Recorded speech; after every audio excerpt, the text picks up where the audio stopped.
Good evening, everybody. It is 7 o'clock on the nose, so we will go ahead and get started. For this meeting, please go ahead and make sure that you're on mute, and also make sure that you have a pen and pencil or a pen and paper because we're going to go through a lot of content.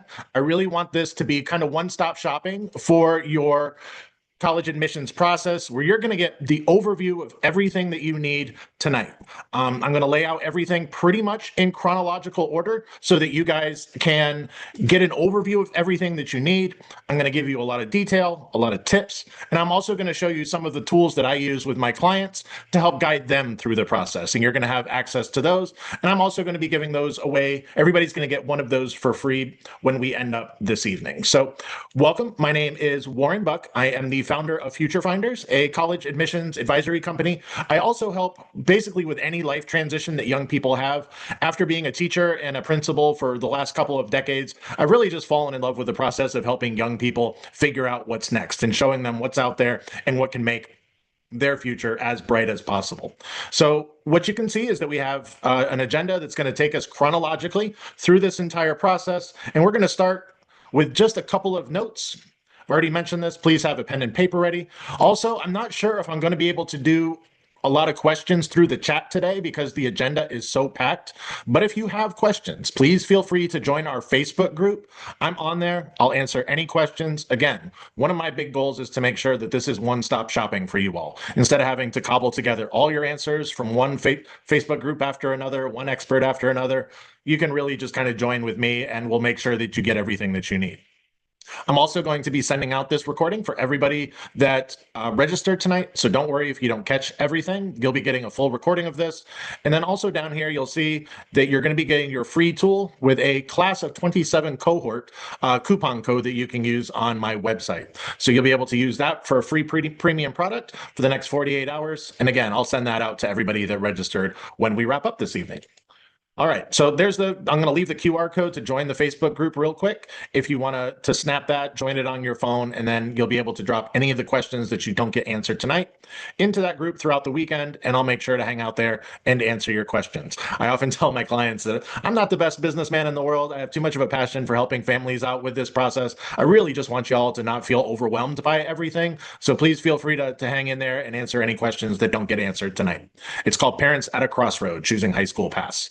Hopefully pretty easy to find on the Facebooks. All right.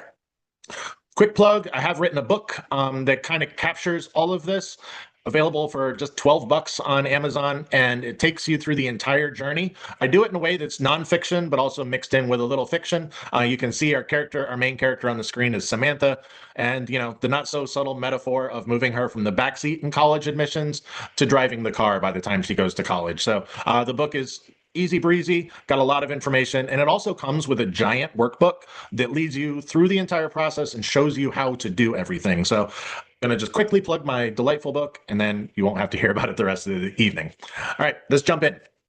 So I am very intentionally starting this discussion with finances. Hopefully, mostly talking to parents of the class of 2027.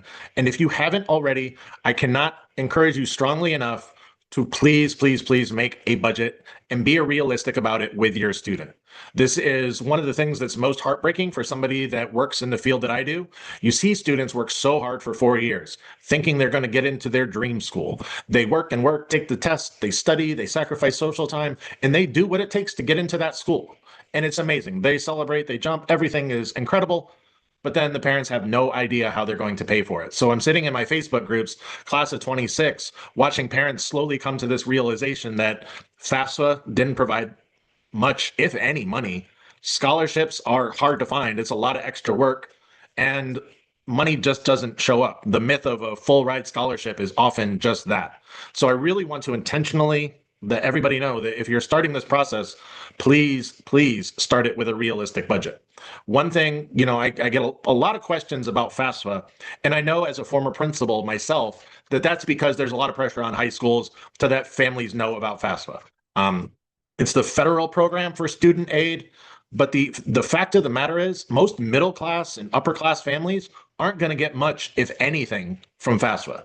You will probably qualify for loans that are capped, and you're not going to be getting a Pell Grant. If you do even get a full Pell Grant, it's about $8,000. So that's not going to take you all the way that a lot of these colleges. So what I really lean into with my clients is merit aid. Merit aid is the money that comes from the colleges themselves. So I'm a University of Florida graduate, so I'm going to use University of Florida throughout this presentation. I'll try really hard to be nice to the other schools that we're supposed to hate. But anyway, so for my example, if you get into the University of Florida as an average middle class student, it is very unlikely that the federal government will pay for any of your tuition. You might get some loans, you might get invited to work study, but there's not going to be a big grant from the federal government there. You might, your best bet is to get merit aid from the University of Florida. So what that is scholarships, grants, other programs that the universities provide to students that they want to have attend their school. So that comes after you do the FAFSA form. So it is important that you fill out the FAFSA form, but the money's actually going to come from the school a lot of the time. So Florida is my example, but take a state like Pennsylvania or Illinois, any Arkansas, any of those states, the schools in those states will decide what money is available for in-state students and out-of-state students, and you'll be getting most of your aid from them. Now, when you're planning and you're doing your budget, one thing you want to check out are net price calculators. NPCs. So net price calculators are where each family can go on. You just Google University of Florida net price calculator. It takes you right to the financial aid office. You enter in your financial information, and it will let you know very accurately how much financial aid that you can expect from the University of Florida. So you really want to do that as you're investigating schools because it'll help keep this process realistic. So if you have a budget and then you're doing net price calculators, you can have a fairly good idea of what the financial situation is going to be at most of these schools, and you really want to be clear about that with your students. So one of the products that is available on my website, you can click it here, and it's one of the ones that you can get for free using your coupon code, is a whole college planning budget workbook. College budget planning workbook that'll lead you through each step of doing that. But if I had to give you just 3 things right now to really focus on, is to create a realistic budget now. Have the family get together, figure out what the yearly contribution can be, what you have in your savings and a 529 plan, and really look at what the family's going to be able to offer. Then using those net price calculators to calculate what the contribution from the school will be.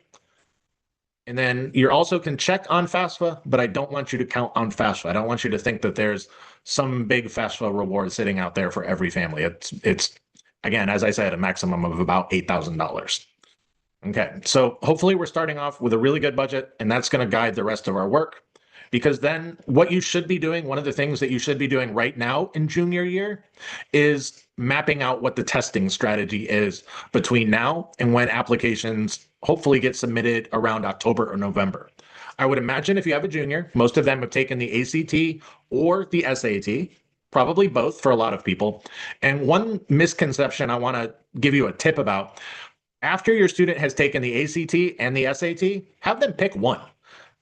9 times out of 10, my clients tell me there's one test or the other that feels better, and that vibe check is perfectly valid because you really want to lean into the test that feels like it takes advantage of your student's strengths as much as possible. So definitely have them do that. And after you've gotten the test results, you sit down and evaluate everything. Focus on just one test because banging your head against 2 walls does not do as much good as banging your head against one. So I've very rarely seen a student that needs to take both over and over again. Take them both at the beginning, pick one, and go hard at that test. Another topic that comes up and is something that I want to address as honestly as possible, and this is not because I agree with it, but because it's the reality out there right now. Test optional is increasingly not a thing anymore. There are schools that are test optional. There are not a lot of schools that are test optional that will give you merit aid. So a lot of the schools that are test optional don't really put in the fine print that if you don't have a test score, you're not going to be eligible for as much financial aid. So that's a big caveat that I want families to be aware of. Yes, test optional is a thing. Less and less, more and more schools are going back to requiring the test. But if you need substantial financial aid, you definitely want to make sure that you're taking a test. Even if it's not your student's strength, a lot of the times it can be a non-starter if they don't take it. So I wish that weren't the case. It's philosophically not something I agree with, but philosophically, I'm not in charge of many state governments, unfortunately. So One other note that I want to make is that test anxiety is a real thing. As a former teacher, former principal, I definitely know this. But there's ways to work through it with mindfulness and being more prepared with studying. So don't give up just because your kid says that anxiety is an issue. Of course, for students diagnosed with anxiety disorders, follow the doctor. I am not a doctor, just a former educator that knows a little bit about this. But feel free to reach out to me. I have some resources that I'd love to share with you if it's an issue for your student. All right. So again, just kind of sum up the testing plan. I have another tool here that you can look at. Do a vibe check between the SAT and the ACT. Optional really isn't optional anymore. So be very careful with that decision. Really, I would suggest that you talk to, if a counselor at your school is not available, I'm happy to hop around a free consultation to just talk that over really quickly. And then if you have a student that struggles with anxiety on testing, doing some mindfulness practice can really be helpful. I know it sounds a little hippy dippy. I'm a little hippy dippy, but you can see pretty clean cut. And this is something that I've seen work time and time again in my school. So I was skeptical at first as well, but it can be really helpful. All right. Now, my obsession as a college admissions coach is finding the best fit for your students. It is so important that, and I know this is so hard because students are in this peer pressure world where all they're hearing is who's going where, what the rankings are, which school is better than another. But at the end of the day, what is so important for you to know, for them to know, is they're going to get a great education everywhere that they go if they set their mind to it. Rankings don't matter. At the end of the day, if I showed you the formula for what makes school rankings, it would drop your jaw because it has to do with research dollars and engagement of alumni and all these kind of things that don't really matter when it comes to your students' wants and needs and what's going to be the best fit for them. So there are so many ways to figure out what your student is looking for in a school. And with all the different technology that's available, the college tour video series that's out there, I'd really push your student to think meaningfully about what a college fit for them is. Because, we all know we've graduated high school. There's not a lot of people that you keep in touch with after high school. There's even fewer that you care what their opinion is about where you end up going to school. And I know for our students, it's top of mind. It's like takes up 95% of their brain, I think. But we have to keep hammering that message that you have to be confident and happy about where you're going because it's really not going to matter to any of your classmates. It's not going to matter down the road. I talk to HR people all the time, and only for a very few select professions do they even really care where you went to college. You have an opportunity to step on almost any campus and just start being a rock star and doing the work necessary to get to the top of your class, to get the experiences, to get the internships, to learn as much as you can, to make the connections, and really make your college experience amazing. So when it comes down to it, please don't talk to your students about rankings. Please don't spend a lot of time looking at them. It's not going to provide you with the kind of information that you need.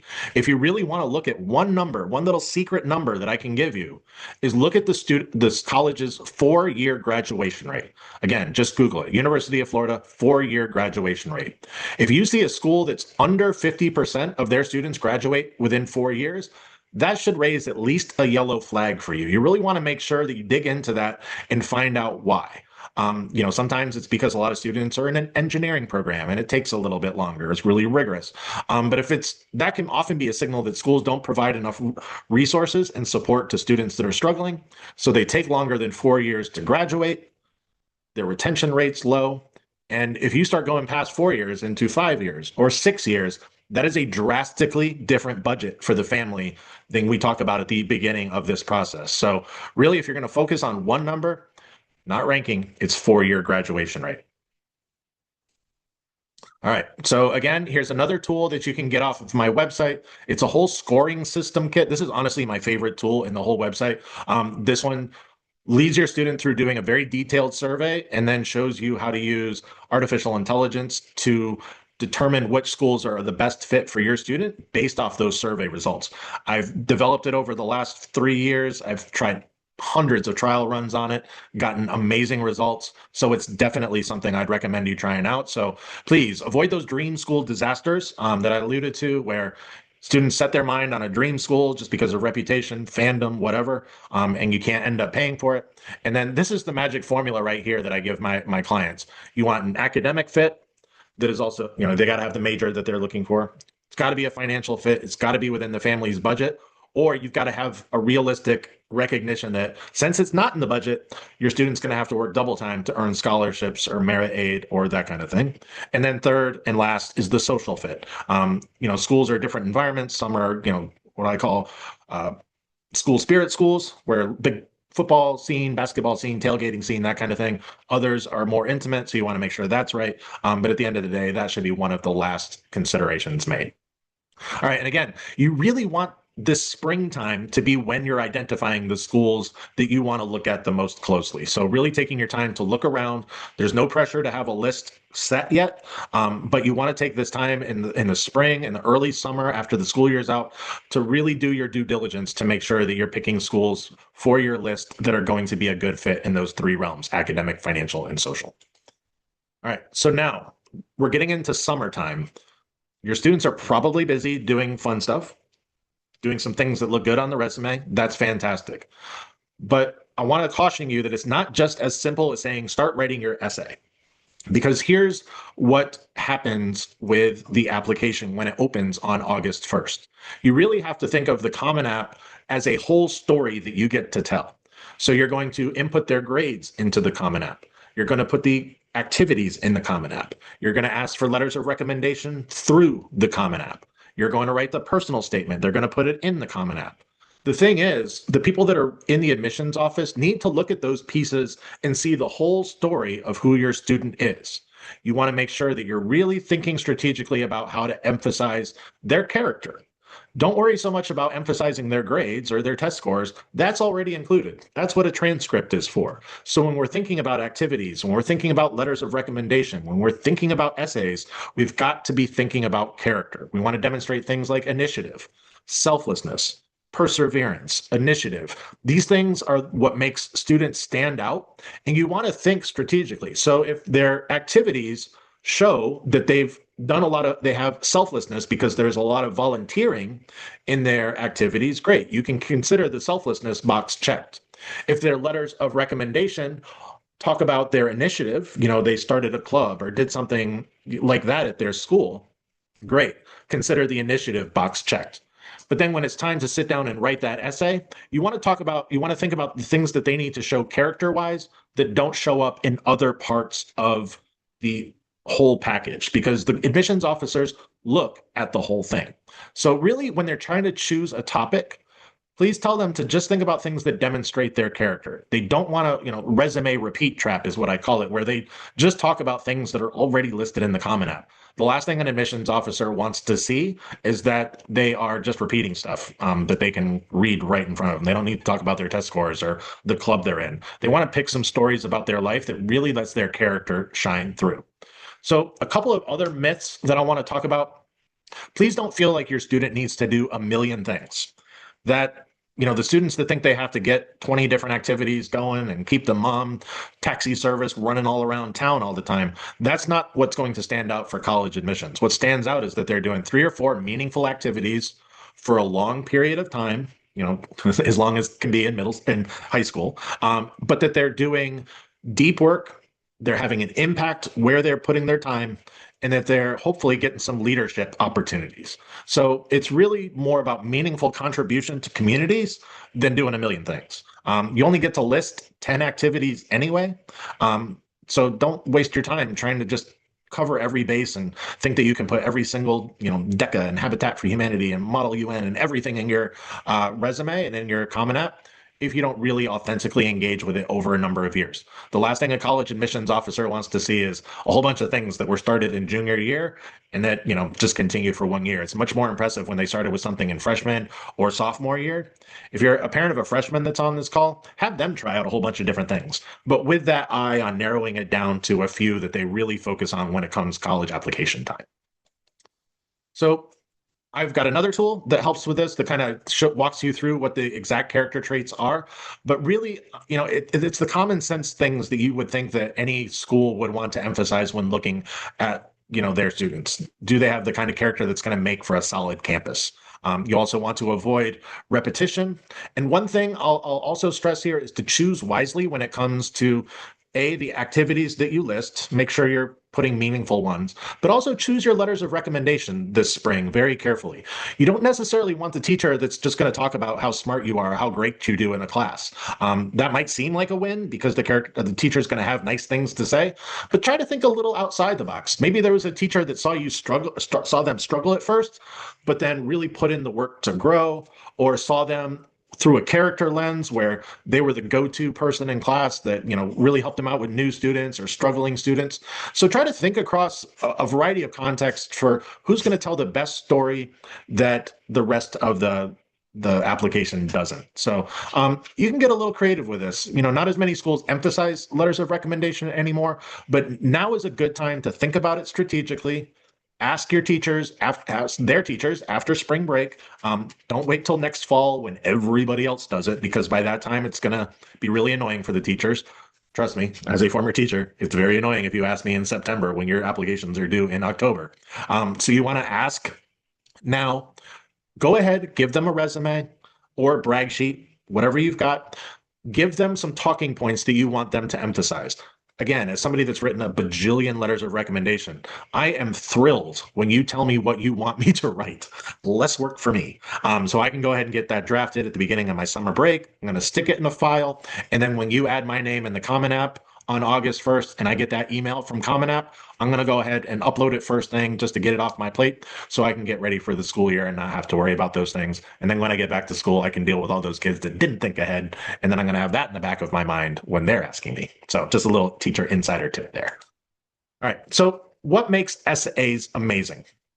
This is what I want to tell you more than anything, is make it authentic. No one in a college admissions office expects students to be perfect. They want to see that these are authentic stories and stories about growth. What makes the best essays, and this can fit in a million different ways, but this thing happened to me. This is how it affected me. This is what I learned. And then this is how I changed and grew and made a change in my life. So you really want to take them through that whole arc of what happened, how it changed me, what I do differently, and the impact that I have now. That's the whole arc that you want to make there, because you don't want to spend a lot of time on what happened. One of the big mistakes that I see, you can write an article or you can write an essay about how you hurt your knee and it taught you a bunch of lessons. But what I see too often is that students spend a lot of time talking about what happened like before the injury, then during the injury. And before you know it, the 600 words that you've got, you've spent 400 talking about how bad it hurt when you blew out your knee. And then you've only got a couple hundred words left to really talk about the impact and the change that it made. So, really push your students to think about that full arc of what happened, change, impact, and then growth. That's what you really want to do there. You also want to be as specific as possible. Really make sure that it sounds genuinely like the student was there, talking about specific feelings, specific impact, just so that it can be as very clear as possible that their authentic voice is coming out. So this is a process that, one thing that as a former teacher, again, that I'll tell you, it's really hard for high school teachers to give the level of feedback needed for students that aren't super strong writers. Excuse me, need a little sip of water. So with my clients, I'm often having them do 6, 7, 8 drafts of their essay. And I would really encourage students to think beyond their teachers that are going to be overwhelmed in the fall when writing this essay, because the number one thing that makes a great essay is great feedback. So I really want to see students taking the bull by the horns when it comes to writing this and seeking out resources, whether it's family, friends, a coach, whoever, to give as much feedback as possible. And this, again, where I'm going to make just a little plug. This is another tool that's available on my website.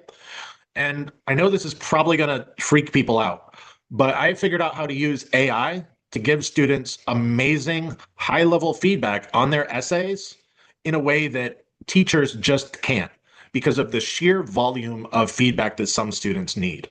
So what's in this tool here are rubrics that I've developed with friends of mine that work in the Ivy League that are aligned to character traits and writing traits that students need when writing these essays. And you can load the rubrics into ChatGPT, upload the essay, and then ask the AI to evaluate the essay based on the rubrics. which is perfectly fine. It doesn't tell the student what to write. It just gives them feedback and shows, tells them what could be improved. Now, you see there at the bottom, obviously, 100% do not have your student get even one word mentioned, added, subtracted, changed otherwise by AI. The only thing the AI should be used for in this entire process is just getting feedback. Once that feedback's gotten, move on, get right back to working your Google Doc or wherever you're doing it.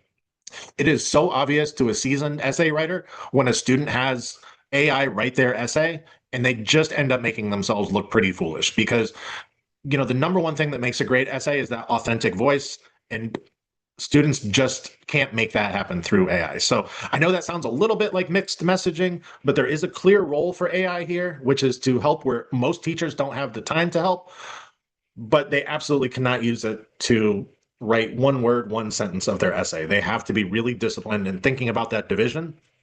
And you as parents, that's one area where you can help them a whole bunch, is just by kind of refereeing that process, if you will, kind of monitoring the AI use for feedback and making sure that they're not using it in the actual personal statement themselves.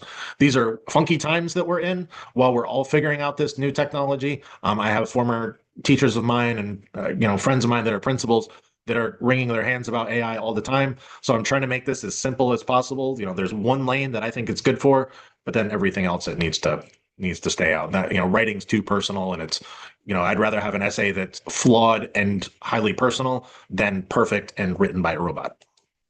All right, so here's our application strategy. So I always tell my clients to try to have their essay done as much as possible by August 1st when the Common App opens, because then we really start thinking about our application strategy once the Common App is open.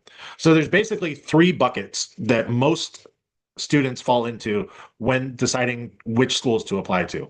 You're either going early decision, early action, or regular decision. And the content that you're about to hear is just my opinion. This is how I coach my clients because I have strong opinions about this. I don't like early decision because it is binding, which means if you apply early decision and you get in, you have to go to that school. And there are consequences if they decide not to after an early decision, which can impact not only them, but students at their school going forward. So in my experience working with 15 to 18-year-olds in high school over the past several decades, I don't genuinely like anything that is a binding commitment for them. Now, you might have a student that is 100% set on this and you have pushed and prodded and you're comfortable with it as a parent. Cool. I'm not going to tell you what to do, what not to do. But at the end of the day, I think it's pretty risky to tell your student early decision is okay. Again, can be done, but I think early action is a lot better. So early action is an early decision, but it's not binding. You get pretty much all the good stuff from early decision without locking them into a decision that they're making when they're 16, 17 that could impact the rest of their lives. So I really, really push early action with my clients for a couple of reasons.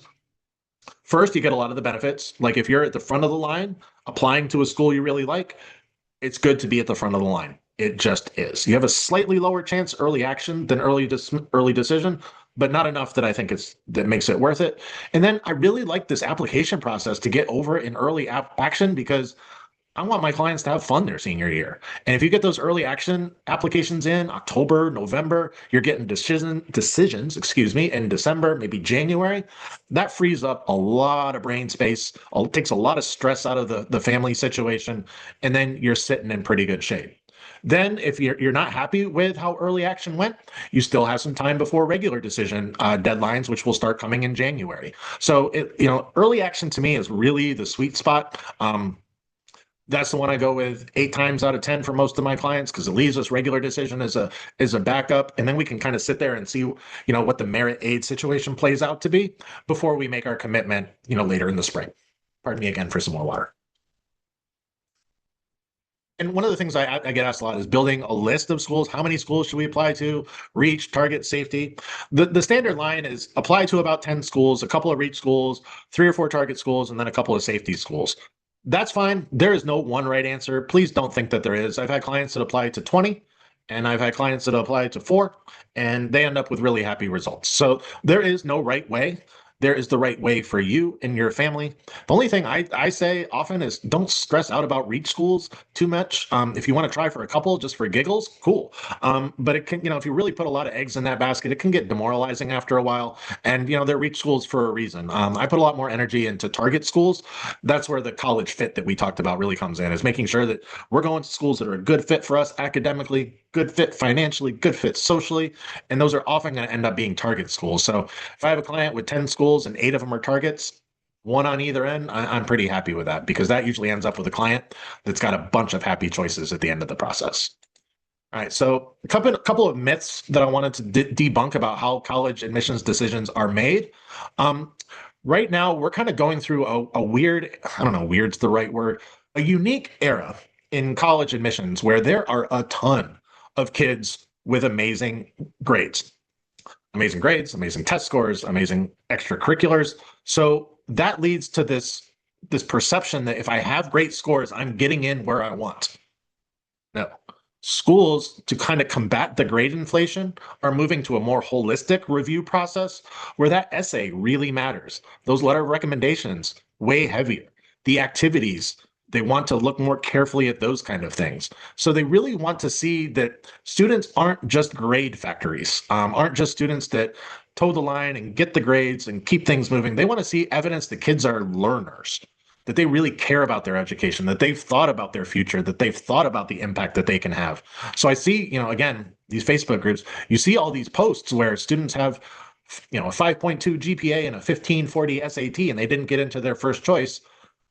And a lot of the time you dig a little deeper, it's because they didn't really demonstrate that they love learning. They love good grades. And there's a difference. It's nuanced, but it's important. As somebody that's spent decades in education, we all know the difference between somebody that really is not afraid of making mistakes and is really curious and genuinely wants to make an impact through their education, versus somebody that's, a great student, but isn't as well rounded with their perspective. And I know that can be frustrating, because that's harder to quantify. But that's what this process is, and I want to be honest with families about that now, instead of setting false expectations. I always tell teachers when I worked with them, like, please don't tell your students if they get A's that they're going to get into any college that they want, because it's much more nuanced than that. The character. I feel like I've said character a million times tonight, and I can keep saying it because it matters that much. So now we're after early action deadlines. You're starting to get some decisions in. At the end of the day, you've got to make a decision about which school you're going to. And for me, my bias as somebody that just stopped paying their, or just got done paying their student loans a few years ago, make the best financial choice first, please. It's gonna set everybody up to be happier in the long run. But if you've done the work around fit, if you've done the work around your research and spending time looking at schools, hopefully you can set up a decision-making matrix that will allow you to really evaluate this, in a holistic way, that you're not feeling rushed, you're not feeling pressured. Take the time. You've got until May 1st to figure out where you want to go. So take that time. Don't feel like there's a big rush. Even if everybody else at school is committing, let your student take their time. It's worth it to do the due diligence around money. It's worth it. My favorite time to take a campus tour is after you've gotten in. It's nice to go to colleges before you start applying, but to me, narrow it down to a final few. And if you have the resources to go visit those final few, that's going to be the most meaningful college visit that you could take. So I know that it's fun. I was the field trip principal. It's fun to go. It's fun to dream. But there's just something real different about visiting a school after you've been accepted than when you were just, a sophomore or a junior going to check it out. So, at the end of the day, the big three piece of advice is, please evaluate the financial value. Sometimes it's, what the return on investment is going to be, doing some research around, job placement at a certain school, the alumni network that's available. So really thinking about the value of the education that you're getting. And again, I know this is hard. I'm sure you're rolling your eyes at me when I say ignore peer pressure, because I have yet to be successful in getting a student to ignore peer pressure in the thousands that I've worked with. But, it's worth repeating, and it's worth, I think it's good for parents to hear that peer pressure was a thing, is a thing, will probably always be a thing. And at the end of the day, the last piece of advice I give is just trust your gut. We all have something inside us that just kind of pushes us one way or another, and you try to make something intellectual that sometimes the gut's where you just got to listen to it. All right, so here we are, it's junior year. It's April, almost April, and we'll be wrapping up this presentation soon. So I just wanted to give you some time to look at this calendar so you can kind of internalize it in your head. And again, I'll be sending this presentation out. So April, we're thinking about ACT and SAT testing. We're looking at college fits. Getting into May, we're continuing with testing, and we really want to make sure that their final exams in junior year are as good as they could be. They really need to buckle down, make sure that their grades are as high as they can be, because junior year we all know it, they don't need more pressure, but junior year is a big deal when it comes to grades. They want to tell that story that I am a strong student, only getting better, and junior year final exams they matter, especially if they're in AP classes. So make sure they're thinking about their testing, but the most important test they're going to take are their final exams. Then getting into the summer, you're thinking about the storytelling aspect, really strategizing about what you're going to say where, what the letters of recommendation are going to look like, doing some kind of meaningful experience over the summer, because then leading into July, that's when the essay work can start, because you really want to take the time when there's less pressure to get that done well. And then hopefully when the Common App opens on August 1st, the Common App's not hard, y'all. It's tedious. You got to go through a lot, but it's basically like filling out a long job application. You got to have all your materials right by your side, go through, and just make sure that everything you enter is accurate and done as well as possible. But I have a lot of clients, they get the application done pretty much the first week of August so that they can focus on, their sports or band, whatever they're doing, getting ready for their senior year. So September is when you're finalizing the strategy about where you want to apply, when you want to apply. And that's when we jump into supplemental essays. Supplemental essays are often, why do you want to do this major? Or why do you want to attend this school? Sometimes they drift over into tell us about the biggest community impact that you've had, but they generally fall into those three buckets. So students can be thinking about those essays. They're generally a lot shorter. So September is a great time to write those. And then October is when a lot of the early applications start opening up. You're going to be requesting transcripts from counselors, getting the finishing touches put on the Common App, and then going ahead and executing the strategy of getting applications in. October 1st is also when the FAFSA will open, so we'll kind of go full circle with that. Yes, fill out the FAFSA. No, don't hold your breath. It's probably not going to save the day, but it's important to do because we want to get as much merit aid as possible out of this process. All right, so one thing that I did want to make a little pitch for is on April 1st, I'm starting a virtual cohort of monthly meetings where I will lead you through the entire process that I just showed you. And we'll really focus in on all of these elements, college fit, testing, essays, application, all of it. So if you wanted to join that cohort, you can scan the QR code that's right there. I'll be sending out a link to join it. It's very low cost compared to a lot of coaching options out there. And you know what I always tell families? If I save you even $1,000 a year because we find a school that has better merit aid, that's a great return on investment on what this cohort would take. So I would definitely encourage you to check that out. Here's some of the details. I take you from April 1st all the way to November 1st for the class of 2027. You have one meeting a month where I tell you exactly what to do that month. I give you the tools to do it. And then you have access to me and my team throughout the whole process. So you get a copy of our book, you get access to the Facebook page, you get my cell phone number so you can text me with questions. It's really quite a bargain. And I think for a lot of families that don't need full-on coaching, it can really be the way to go because it's super cost effective and you're getting all your information from one place, which takes so much of the stress out of the process for parents. So, it's just so much easier to go to one place, not have to worry about spending all your time on Facebook trying to sort through all the comments and posts, trying to figure out the answers when you can just come to me and I'll do that for you. I do this every day, all day, so I'm pretty quick at it. So I also have some other tools on my website that are pretty helpful. They're general digital toolkits that guide you through each season and show you how to do the entire process. So you can head to my website and check those out. All right, and that's about it for our presentation. It is coming right up on 8 o'clock, so I'm happy to land this plane a little bit early. If you want to drop any questions in the chat, please feel free to do so now. I'm going to go ahead and exit out of this presentation, and I'll answer any questions that y'all have. But again, I'm going to fill up that cohort pretty quick, so make sure that you get in there. Now is the time before it gets stressful. Join the cohort, and I promise I will make this all a lot easier for you. And then lastly, go ahead and join our Facebook group. I'm on there like a madman answering questions. I always tell my clients. It's kind of embarrassing how much time I spend on Facebook, but it's definitely good for my clients and very helpful for everybody. So go ahead and join us there, and I'll look forward to any questions that I don't get to tonight. I'll happily answer them there for you all. So, all right, let's see. My website is futurefindersllc.com. Let me put that in the chat for everybody.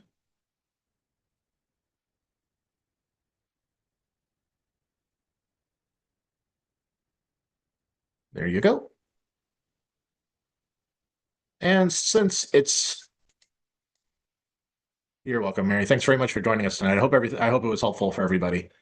I'm gonna hang if you don't have any questions, please feel free to enjoy the rest of your evening. I hope to connect with you all later. Hope you see you in the Facebook group. I will hang out here until 8 o'clock just to answer any questions. But I hope you all have a great night. It was really fun talking to you. I hope I got the whole thing covered.